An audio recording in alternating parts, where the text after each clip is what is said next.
Welcome back to a new video and a new kind of video. So I just came out. I haven't started training yet. I'm going to do some squats, front squats, and snatch pulls today, as well as some overhead pressing because this is the day 7 of the second week. And I did quite a lot yesterday. So I'm going to focus on trying to get some volume in today, since yesterday was just doing singles on all the lifts that I ended up doing, which is quite a bit. But the focus of this video, and this will just be a standalone video, is me talking about some stuff that I'm learning from a grad school class, if there's something that is relevant to training. In our first unit, it was about, or at least a couple of the topics was anxiety and arousal when it comes to sports performance. So my first class is sports psychology. So a lot of stuff I'm going to be learning could be applicable to people that are doing general training. So if it is applicable and it's something that is interesting and I want to talk about, make a standalone video and hopefully spread some of that knowledge that I'm getting from my master's course to some practical knowledge, if it would be maybe applicable to other people and not just, something I'm learning about just within the confines of that class. But when it comes to anxiety and arousal, it's related to sports performance. So it's not it's going to be tricky to title this video because I don't want to put arousal in the title of it because YouTube will probably not like that. But if you think about anxiety, it's pretty simple to understand. It's how anxious or how good you feel before you perform a certain skill. So since obviously, it's me doing weightlifting stuff, I'll relate everything back to lifting since that's going to be an easy thing to compare it to. But if I'm preparing for a snatch and I'm getting really anxious, really nervous, really apprehensive before the lift, I might not perform it as well, or for a clean and jerk, or for a snatch. But arousal is similar to that in some ways, but different in the others. So easy way for me to contextualize it is to think of it as how hyped you get before a certain task. If you're going to throw a dart on a dartboard, you're not taking nose torque and 400 milligrams of caffeine and slapping yourself to do that. You want to be pretty calm. But if you're doing a max deadlift, you're going to do those things and get hyped up to do that lift. So the amount of arousal is dependent on the skill that you're trying to perform. And so in the context of weightlifting, for me, I like to be more calm when I'm doing a snatch versus a clean and jerk because of the skill that's required. So a couple of the concepts they talked about is if you are really prepared, or I guess the more aroused or the more hyped you are for a certain skill, the more you kind of go back to what's automatic for you, whether that's good or negative. So if you're really prepared for something, it's usually better to get more hyped up for it because then you're going to be performing it better. Using that deadlift again as an example, if you're really practiced at a deadlift and you're not worried about the technique, getting more hyped up before that lift is going to be really good. But if you've been deadlifting for 2 weeks, probably not a good idea because everything's going to break down. And one of the other concepts was, I think they called it the inverted U when it comes to arousal. So basically at the beginning of it is like you're asleep. You are like literally sleeping. You're not ready to perform a task as the door closes behind me, or it starts to. It's a little breezy, but it's a perfect temperature outside. If you are at the beginning of it, you're like sleeping. And then if you're at the other end of it, you're like actually freaking out. You're actually having like a panic attack. And it's almost too bad because it goes up and then down. So like really the middle is where you'd want to be. And that's dependent on the task that you are doing. As the comparison I made before, throwing a dart versus doing a maximum deadlift, the optimal amount of arousal that you have for the activity is going to be drastically different. And so it's very dependent on the activity that you are performing. So all this explanation, what does it mean for, someone that is doing lifting, and like, why does it even matter? Obviously, most people who exist in the world for, more than a couple of years kind of understand that, anxiety, you probably want to limit that. I get it. You want to be hyped up before you do something.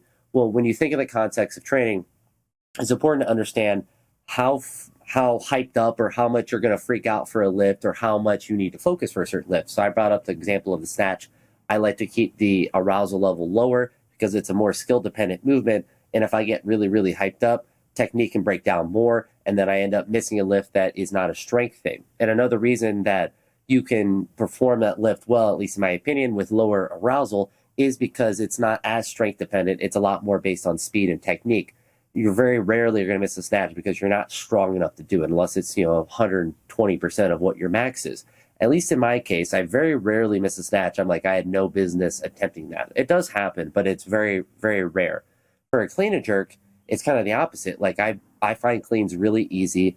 And the more hyped I'm able to get for it, usually the better I do. And that's why in competitions, clean and jerks are usually a lot easier to do than snatching, because you're, in a highly stressful position in any sort of competition, whether it be for snatch or clean and jerks. But that stress, at least for me, allows me to perform better in the clean and jerks than it does in the snatch. And so then for my context of lifting in that moment in like a competition or just like a heavier session, I have to understand that. And I think it's important for other people to understand it as well, as like how nervous, how anxious, how hyped are you getting before this lift? And do you need to dial that down and like come up with strategies to calm yourself down? Or is it that clean and jerk that you can go absolutely ballistic for and slap yourself around and do that?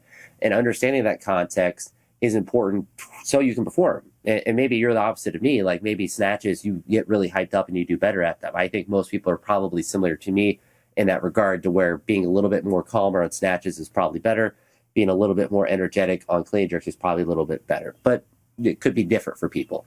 Another example of that, or another way that this applies to training as a whole, is with just general training. So obviously I mentioned the competition aspect of that, and that's obviously, important thing, whether you're doing a heavy session or you're in a competition setting, understanding like how much arousal you need to perform well in an activity and pre-planning that, not just reacting in the moment, but understanding how your disposition is and planning for that. So that's something that, as I've done more competitions, as I've done, infinite amounts of heavy sessions, I take pre-planning as far as my emotional reaction to lifts in account when I am preparing for a lift. And I find that is a very helpful thing, whether it's for snatch or clean jerk, for any heavy lift, or important lift that you do.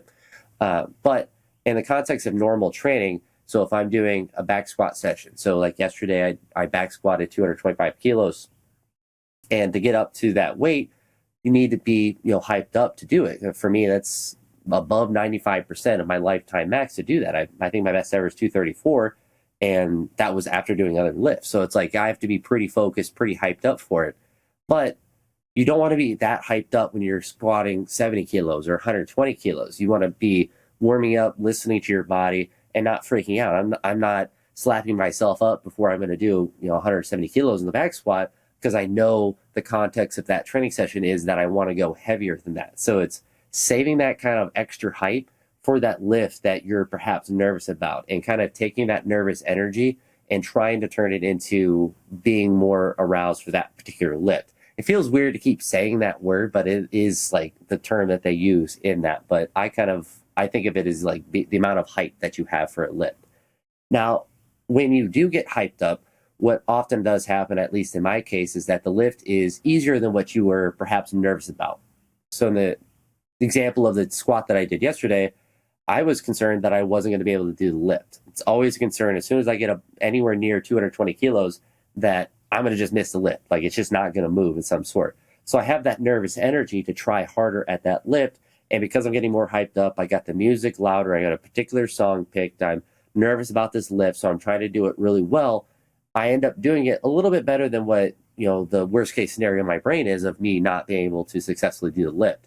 And so what you have to avoid in that context, especially if you're lifting with other people, this is actually one negative of lifting with other people. You're like, wow, that looked easy. You could have done it for a double. You should definitely go up. But you have to remember how much hype, how much arousal that you had for that lift prior to doing it, and understanding that that it's fatiguing. You can't just be hyped up all the time. You're just going to just get tired, frankly, if you are in that context or in that state a lot.